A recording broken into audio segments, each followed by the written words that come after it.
Streaming from Oklahoma's own digital studio, this is OU Football Update, brought to you by Brahms. All right, hi everybody, and welcome to another Oklahoma's Own Sports podcast. It's a Sooner Pod, number one of the week, OU Missouri week. We're looking back at the win at Alabama and getting you set for the Mizzou Tigers coming to town at 11 a.m. Saturday at Owen Field. Joining me again today, my partner in crime at News 9, the great Chris Williams. What's up, C-Willy? Hey, we're here to discuss my alma mater winning the SCIAC Conference Championship on Saturday, right? Wow, congratulations. Big time.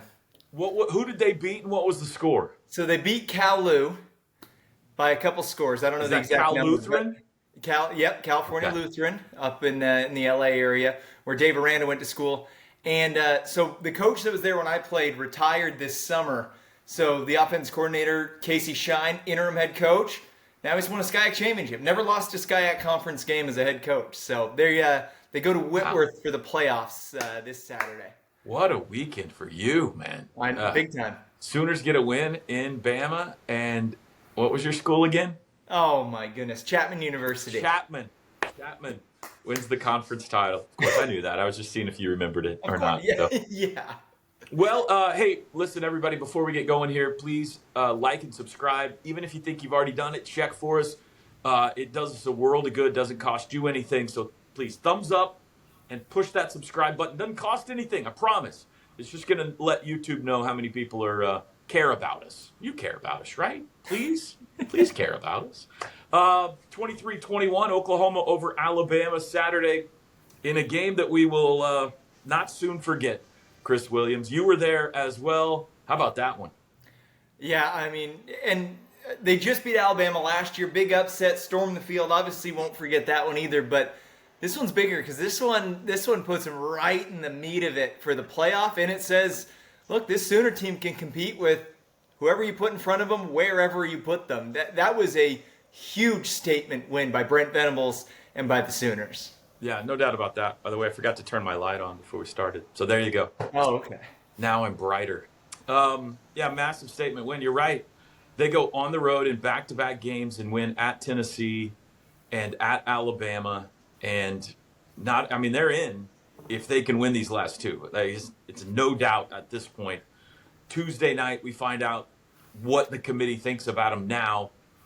I think they're probably going to be somewhere between 7 and 9. I think last night on the Blitz, we predicted it would be 8, but it doesn't really matter. If you can be 5, 6, 7, or 8 at the end of the year, you get to host a first-round playoff game, so that's what they're shooting for.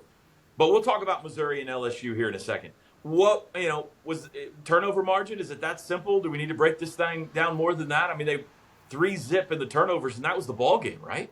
Yeah, I mean, the defensive game plan, some of those blitzes that they drew up had the offensive line for Alabama just did not know.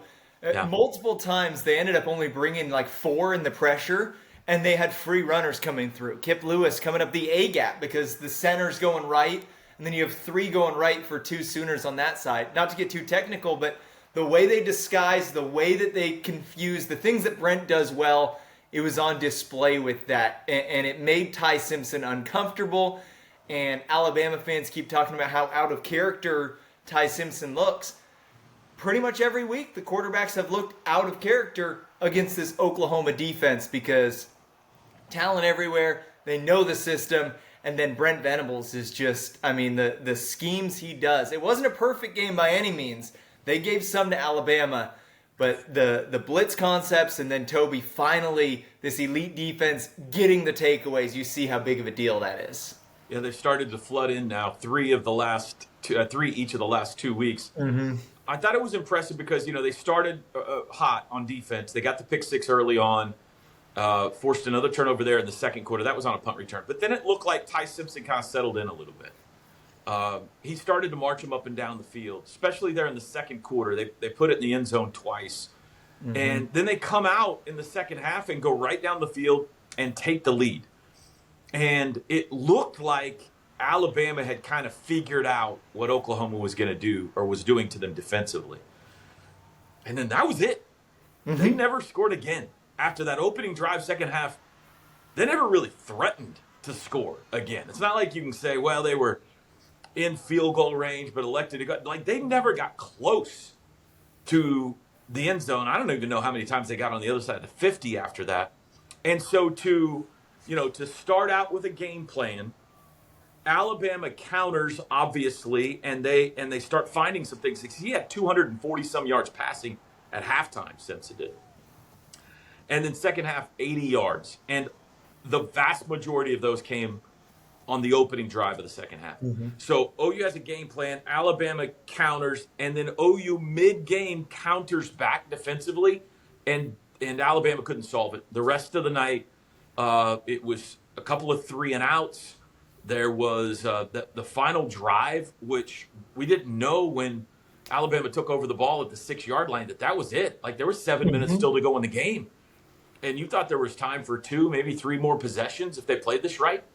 And that was it. And they never got to the 50-yard line even. And so it was one of, considering the opponent, considering the venue, considering the quarterback who was, maybe still is a Heisman contender, it's one of the best defensive performances that we've seen in a long, long time out of an Oklahoma team.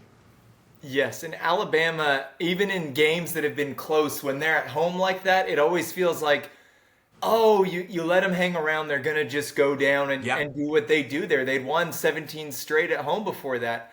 And then we've talked about it earlier in the season, Toby. I don't know if I should call Brent Venables a psychopath on this podcast, but he's like a psychopath with his substitutions. I mean, not only is Davon Jordan playing in the fourth quarter of a huge game up 2 on the road at Alabama, but he's blitzing him off the corner. And then Jordan got home. A great job. Yes, got home, ran through the running back. Little Davon Jordan ran through the running back, gets the sack, made a great tackle on the next drive as well early in the possession. But that's where it's like, most programs aren't even cycling these many people through, but you would think, oh, they sub a lot so that when it's the fourth quarter, their main guys can be in, and they're still subbing in the fourth quarter. Yeah. And it's working. It keeps them fresh. There's a larger number of guys that he trusts than there's been in the past. It keeps them fresh for late in games, and hopefully it keeps them fresh for late in the season as well, because what they do, we kind of buried the lead here, by the way. They didn't have R. Mason Thomas, and they had a very much hampered Jaden Jackson. So their best player on defense and maybe their second best player on defense were either not out there or not their normal selves in this game, and they found a way to win. Lots more to talk about before we do, though. Here's a message from our friends at Brahms. It's time to enjoy the sweet taste of Brahms Strawberry Shortcake Sundae. Our creamy vanilla ice cream is nestled on top of Brahms fresh-baked golden bundt cakes, with spoonfuls of delicious strawberry topping all around, complete with fluffy whipped cream and a cherry, to create the perfect flavor combination. Strawberry goodness is waiting for you at Brahms. Crinkle cut fries. I think that's Brahms has crinkle cut fries. That's my number 1 ranked type of French fry, by the way, the crinkle cut. Agree, disagree? To me, the fry is just a delivery mechanism for the Brahms sauce. Yeah. So it doesn't matter as long as it can get the sauce from container to mouth.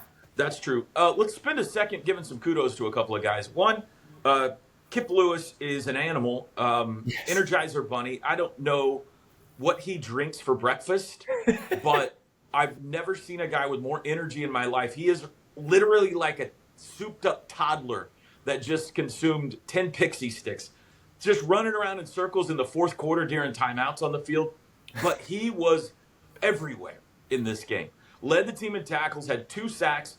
He had the pressure, Chris, on the pick 6 that Eli Bowen came up with. Doesn't get credit for that, but Ty Simpson had to get rid of the ball quickly because Kip was right in his lap. But what a performance by Kip Lewis. And that is one of the great examples of being fresh later in the season is that, I've always been a huge fan of Kip Lewis's game, going way back to when he was really young and just playing special teams and here and there. And early in the season, it almost felt like, why isn't Kip doing what I expected him to do? And now these last few games, I thought he was excellent at Tennessee. I thought he played really well against Ole Miss. These last few games, it's like, oh, okay, he's fresh, he's not too beat up, he's in a good spot. That sack, 2-minute timeout where Alabama can drive down 2, and take the lead, and you come out of the 2-minute timeout and get a huge sack from Kip Lewis. That was a major, obviously that's a major play in the game, but that was the moment where it felt like, oh, this might be over. Yeah. By the way, if you're watching on television, when they go to the 2-minute timeout, all the lights go out at Bryant-Denny Stadium, and they break into Dixieland Delight, which is what they're famous for there. The whole place sings Dixieland Delight. They alter some of the words, by the way, a little bit. But the whole place is roaring. And it's dark. Okay? Like, if you're on the field, you need a flashlight. You were down there, Chris. Mm-hmm. It's dark. But you can see from my vantage point, and I'm sure you can see on the field, the outline of Kip Lewis, who during the 2-minute warning in the fourth quarter is running in circles on the field. Just running in circles. Talking trash to the Alabama sideline. Like, when the lights came back up, he's over halfway out on the field, like on the Alabama side of the 50, talking noise. And then the first play out of the 2-minute warning, he makes the play you're talking about. Mm-hmm. That's the moment it went from Alabama's probably at least going to get a shot at a field goal here to win it, to Oklahoma might win this thing. It's 2nd and 21 now because of that play. So Kudos to Kip. All right, another guy we got to point out. There are many times in the preseason or in the spring when a coach praises a guy and you say, no, he's giving him some flowers. But when the season rolls around, that guy's probably not going to be as big of a factor as the coach is blowing him up. Right. Taylor Wine better be all SEC. He might need to be first team all SEC. And that guy's going to be a top 1-2 round draft pick in the NFL with the way he's playing. What a story Taylor Wine's become. No R. Mason Thomas. But he gets the sack fumble that leads to one of their 3 turnovers. He blocks a field goal that probably wasn't going to go anyway, but it's still one of the most athletic plays you've ever seen a defensive lineman play. Taylor Wine has become an absolute monster. Somehow, this defensive line that we were touting before the season even started has been better than anticipated. You're right. Taylor Wine and Danny Okoye has come on too, but you're right. Taylor Wine is feeling it. He's in the right place. He's getting pressure constantly throughout the game. The strip sack, I don't know about where you were, Toby. That was like a bizarre moment where I was, because the stadium was so quiet. It happened, and then Kendall Daniels was so casual in the way he laid down and just kind of pulled the ball in. No celebration at all. He didn't celebrate. The stadium was just kind of quiet. For a second, I was like, okay, was that an obvious incompletion then? Is that why everyone's flag down somewhere? Yeah. And then the offense trotted out, and it was like, wait, that was maybe the biggest play of the game outside of the pick 6 from Eli Bowen, and it just felt so subdued. I don't know. That was weird, but yeah, an excellent play from Taylor Wine. Excellent game from Taylor Wine. All right, 2 more things, and then we're going to glance ahead. You dominated special teams. Dominated special teams. I don't know if I've ever seen a game where one team dominated the other so much. They made all 3 field goals, including another 50-yarder for Tate Sandell. He's made 21 in a row now. 7 50-yarders this year. Alabama missed their only one. OU forced a fumble on a punt. They knocked the ball away. Jaden Hardy punched the ball out of Ryan Williams' hands. Had a long punt return of their own. Remember that first possession of the game? They forced the punt. Isaiah Satania takes it 40-plus yards back, sets up a field goal. And then, not to be forgotten, Grayson Miller pins him at the 6-yard line for that final drive to start on an outstanding punt that just checked up like one of Chris Williams' pitching wedges. And I'm probably forgetting some other things, but they absolutely dominated special teams. Now, the offense didn't do much. Now, to be fair, I think I've listened to some national pundits since Saturday.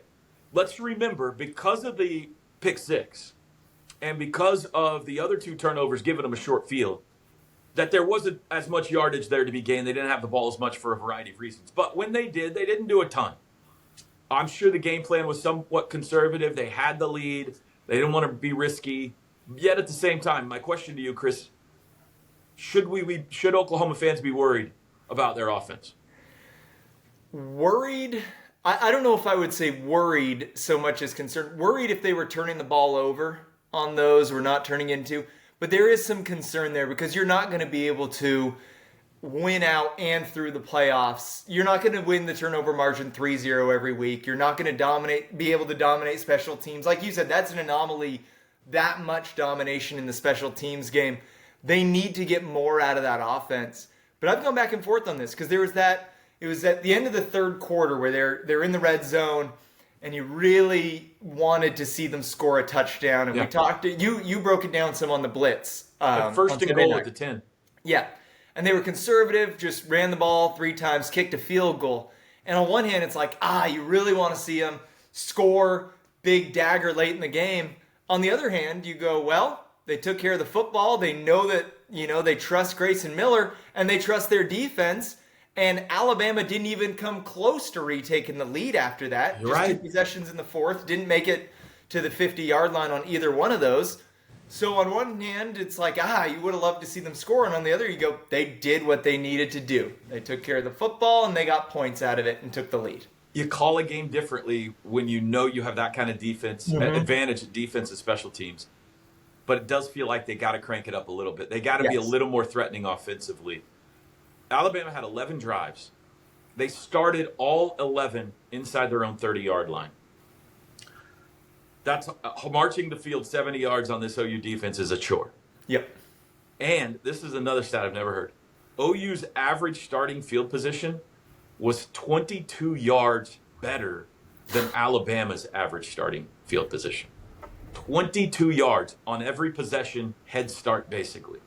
So, what a performance on the road. Now, come back home after 2 of the greatest road wins in a long, long time, and you can't let down because here comes Ahmad Hardy and the best running back maybe in the nation at Missouri.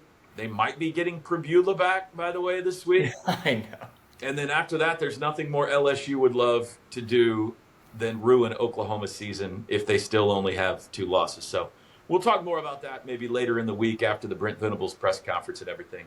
Kudos to you as well. First appearance of Seafoam Green on the podcast. Looking magnificent. Seafoam Green. Anything else you want to add here, Chris? No, just quick thoughts on those 2 games. It's 2 opponents that OU should beat, but it's 2 opponents that are talented enough that you can't just walk in and get the win. There's still some drama to be had this season, Toby, but start clearing that December schedule. I want Bob Stoops at the coin flip this week. Remember Eli Drinkwitz threw kind of a barb at him at the postgame last year in Columbia? So I want Bob at the coin flip to try to answer for Sooner Nation this week. That would be fun. Great. All right, that's going to do it. We'll have another pod for you on Wednesday. Then at the end of the week, Mike Kelly, the play-by-play voice of the Missouri Tigers, is going to join me. We'll give you a good comprehensive roster breakdown of the opponent. 11 a.m. Saturday on Owen Field. I got a fly in my face. We'll see you next time. Thank you for watching this Oklahoma Zone digital studio stream. Stay with News 9, online and on television anytime for the latest news, weather, and sports.